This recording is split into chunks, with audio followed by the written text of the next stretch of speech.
speaking of going to war head to head, this past weekend we saw a little AEW versus WWE action in WrestlePalooza, Indianapolis. Versus All Out Toronto. WWE versus AEW was head-to-head for about an hour.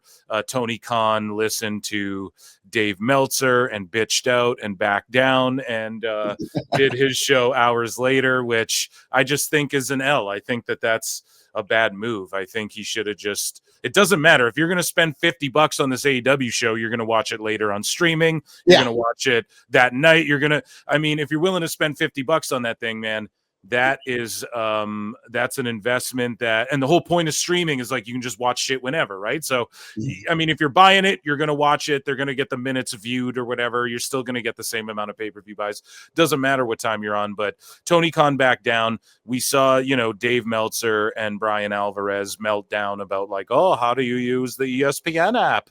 And then meanwhile, me personally, for instance, I'm streaming All Out, and I streamed WrestlePalooza that day, and when I started my All Out stream, I was watching, me along with 11,000 other people were watching the YouTube pre-show, and it was Danielson and Renee Paquette and them talking, and then all of a sudden my chat's like, dude, you're missing Samoa Joe versus the Ops or whatever. It was only on TNT in the States or something. I don't know, man. They up worse than I think WWE did. I mean, R-Truth explained pretty clearly on Raw how the ESPN deal works.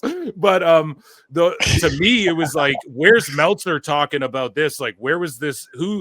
At what point did they tell anybody that the YouTube pre-show wasn't going to be the same as like 0 hour Collision that they moved the time up twice? Because you know what I mean? It was just a bunch of bullshit. Imagine the people who traveled to Toronto who like had to, or like people who got babysitters and who had to like move stuff around because out of nowhere a week or two out, Tony Khan's like, I'm moving this show back. So I thought that was an L off rip. What was your thoughts like going into this, and what did you make of Tony Khan like backing down? That's the perception anyways. That is a perception because that's exactly what happened. Tony Khan is a complete coward. And you can talk all you want about how much money they're going to lose, this, that, and the third. This is a Nepo baby who has a trust fund, billions of dollars. He's paying all these wrestlers. He could start a promotion with the amount of high-paid, high-profile wrestlers who are on his bench. He's been reportedly ghosting Chris Jericho. So I don't want to hear a goddamn thing about all the money Tony Khan's going to lose going head-to-head with WWE. At some point, you have to put your foot down, even if it's for the sake of putting your foot down. So you could just show them I'm not scared, because by moving, that's why WWE keeps doing this, because they know Tony Khan's going to back down. It's a sign of weakness. And all Tony Khan has done since AEW opened its doors, which we have to give Tony Khan credit for putting together this organization. It took a lot of money or whatnot, but he has established a number 2 national promotion that I happen to enjoy for the most part. I do have my criticisms that I'm not going to be quiet about. But having said that, Tony Khan has also developed a pattern of showing his cowardice. He sat and said nothing when CM Punk was shooting on his entire company at the All Out. Vince McMahon would have turned his TV off within 5 seconds of that promo, not to put over Vince McMahon, but I'm just talking about somebody with real authority. Tony Khan doesn't have any real authority in this company. We've seen time and again, whether it's him running scared from all these pay-per-views, his role in the Brawl Out, which he, for about a year, didn't do anything to step in and take any type of authority and say, this is enough, guys. You guys are going to act the way I want you to act, or somebody's going to get fired. No, he gave CM Punk his own TV show, which was a weak move. CM Punk crashed out. He said he's feared for his life.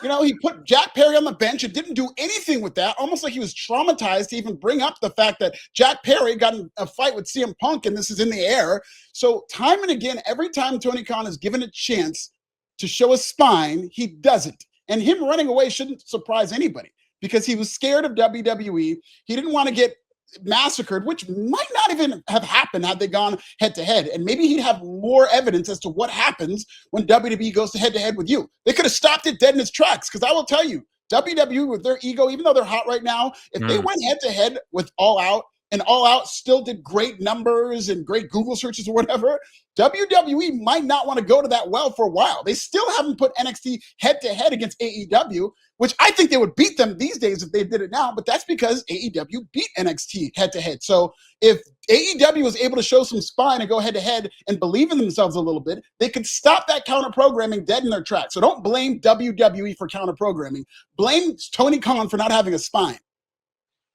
So when it comes to WrestlePalooza, a lot of people were saying it was a bit of an underwhelming show yeah, I agree with that. When they went off the air, Cody Rhodes was like, "Oh, ESPN, all this shit," and then the crowd booed it and everything.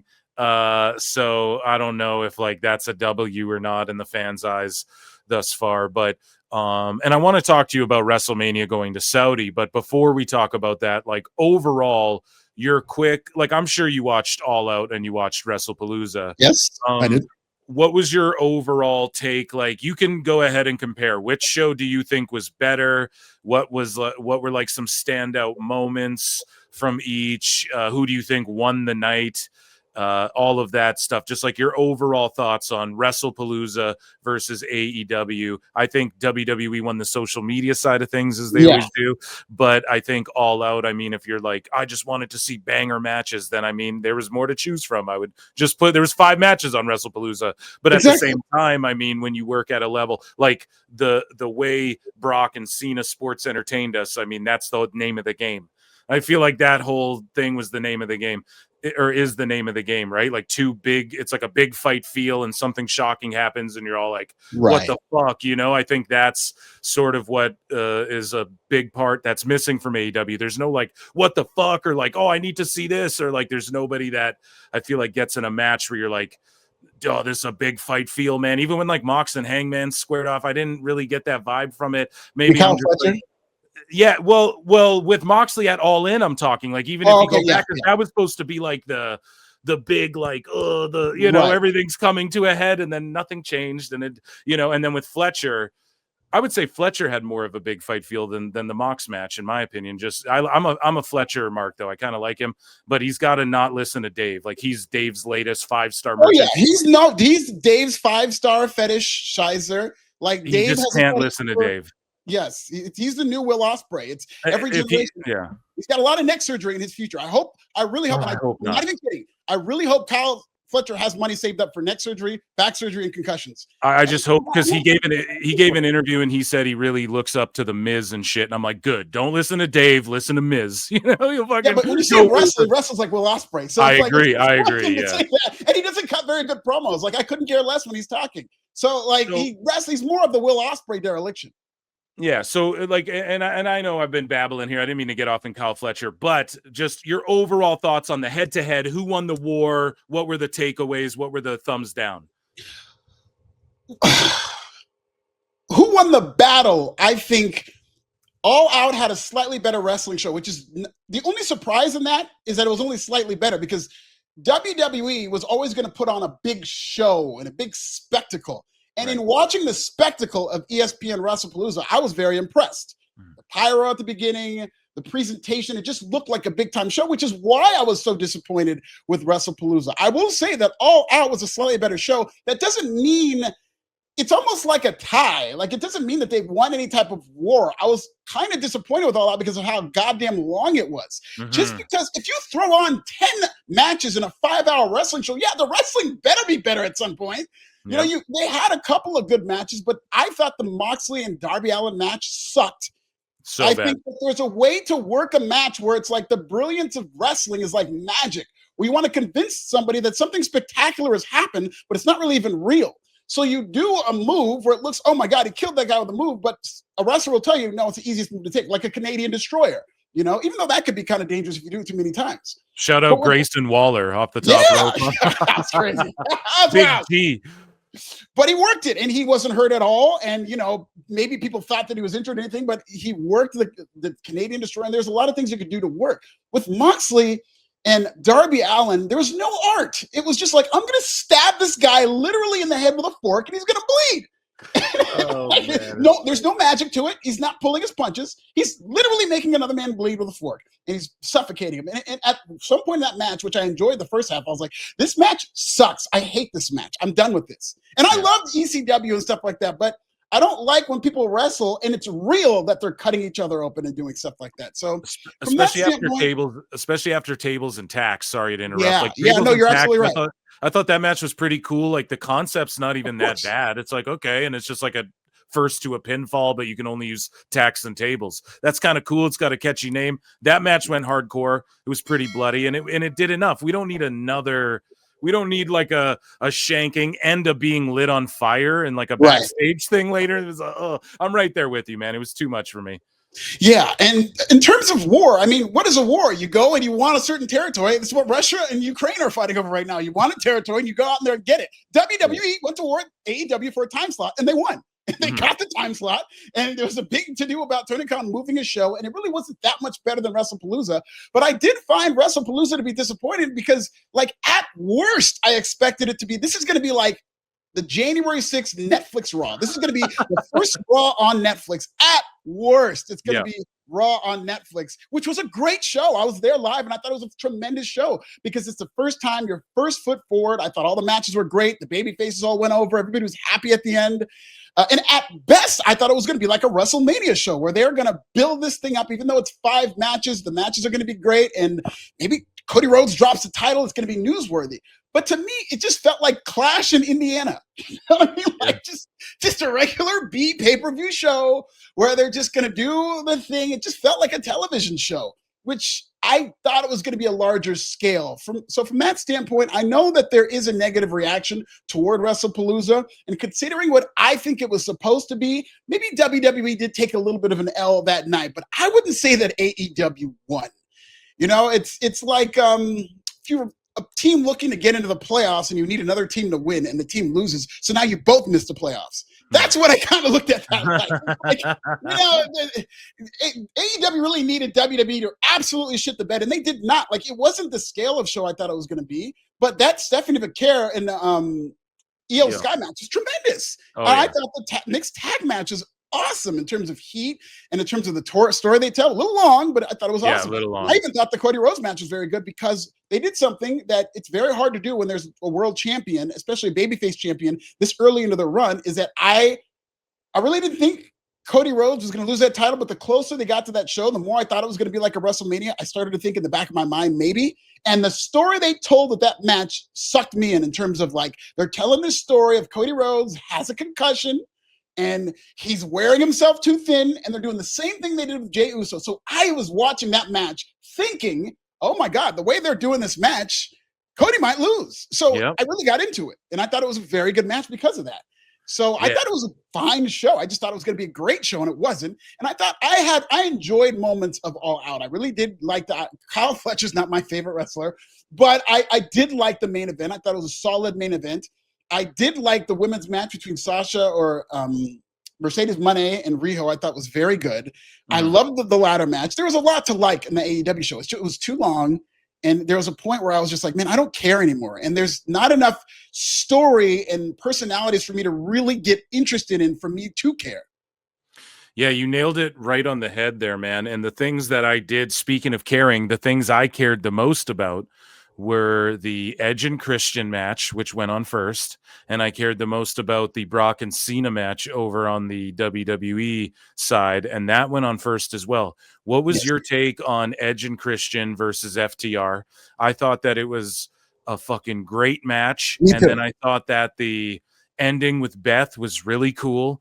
But then it turns out it wasn't really the ending, and they had like 5 more minutes worth of shit left. And I was like, you had the fucking crowd, and the finish was still, it was the same thing. You just should have got spear 1, 2, 3. And then they did all this extra shit that they should have just saved, I feel like, for Dynamite, man. Like, give me something to watch on fucking Wednesday, man. And they did all this extra shit, and it was just too much. And then on the Brock Cena side, I feel like Brock has more longevity. So he's the guy that, and I've said this on the live show, but he's the guy that shows up and beats the Undertaker's streak. And you're like, what the fuck? He's the guy who shows up and beats John Cena and squashes him in 2 seconds. And you go, what the fuck? He's the guy who beats Goldberg in 2 seconds or loses to Goldberg in 2 seconds. And you go, what the fuck? He's the guy who shows up and you think Orton's going to be the guy to like, oh, he's got the quickness and the RKO out of nowhere. He can stop him. And then Brock just shoots a double leg and fucking elbows his head and he's gushing. And you're like, yeah, like, you know, Brock's that guy. So you give us that moment again with Cena, because I think there's just more. And we know Brock will lose to like Rhodes or whoever they're trying to make. But I think they're just like looking at it. Okay, well, Brock realistically could wrestle for 5 more years. Orton can't. Cena isn't gonna. You know, like realistically, Brock, like we could, you know, Braun Breaker will beat him one day and it'll just mean so much. And also like Cena's lower back's fucking kill. You can just tell by the way he's walking around. He's just hunched over, looking rough. And so I think that I honestly enjoyed the opening match, even though it was a squash again. I feel like maybe even Brock could be Cena's very final opponent and maybe he beats Brock, but I don't know. Maybe that's not the road to go. But I liked both of the matches, but again, I just thought like AEW did too much. And then with WWE, it was like a really short match, but they both chose to open with the matches that I think most people were like, fuck, you know, like I want to see this. Like the Monet and Rio match was okay, but the crowd was just sitting on their hands. We're not into that at all. Dude, because it's like, how could you be after all that wrestling? You opened it with Edge and Christian. And you had fucking Joe to open the whole thing on the pre-show. That is dastardly business, dude. That is sicko shit right there.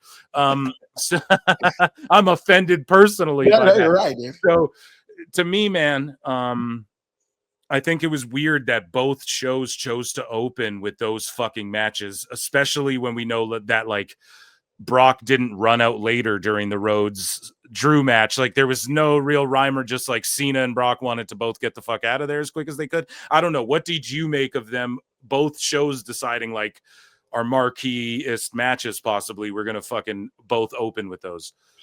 Well, it didn't surprise me as much with the Edge and Christian match because you always knew that the main event was going to be the world title match. And in wrestling, I know a lot of fans look at like the opening match as a quote unquote curtain jerker, but the 2 most important matches on any wrestling show is just like being a comedian. The 2 most important jokes you have as a comedian is your opening joke and your closing joke. It's like a rap song too. The opening verse and the anchor, dude. Those got to be the strongest, you know? Always the 2 greatest songs. Exactly.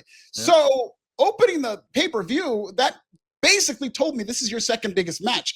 To me, in profile, it was a bigger match than Hangman Page versus Kyle Fletcher, which is really just kind of a trial run for Kyle Fletcher in the main event. But this was one of your biggest matches, so I had no problem, nor was I really that surprised that Edge and Christian opened that match because I knew that Hangman was going to headline as a world champion.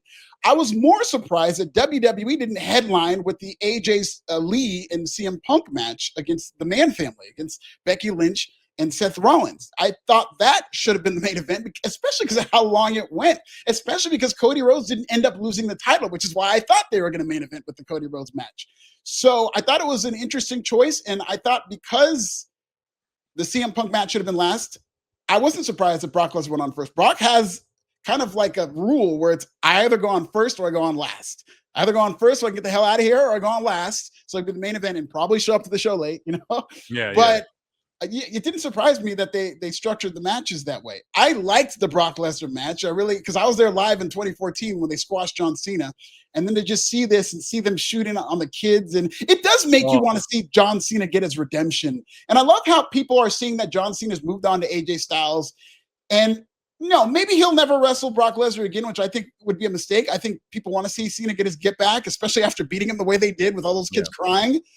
But I could see WWE deciding, okay, yeah, Brock will be his last match. But I do like how they did that. I thought it was very sad to see, especially for the first show on your new network where you want to kind of have more of a happy vibe.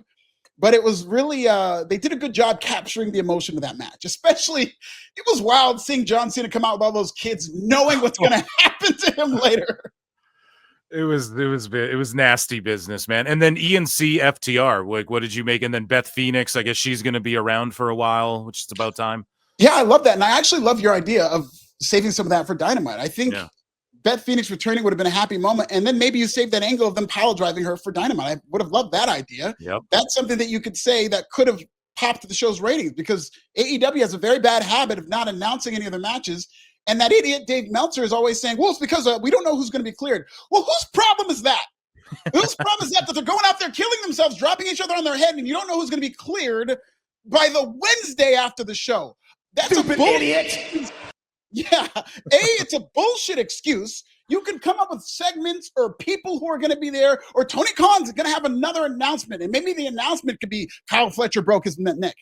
So like, don't tell me this bullshit about, well, they don't know who's going to be on the show because they don't know who's been cleared. Well, that is kind of an indictment on the way you book wrestling now, isn't it? So I don't want to hear any of this stuff. AEW needs to promote their shows better and promote their lineups better. And I think they only have like 2 matches announced right now. They've got Tony Khan's announcement, which is going to be probably that tag team women's division, as if AEW needs another belt. And they're going to have like a 6-man tag team match or something like that with a mystery partner. But AEW needs to do a better job of that in terms of well before Dynamite promoting their matches.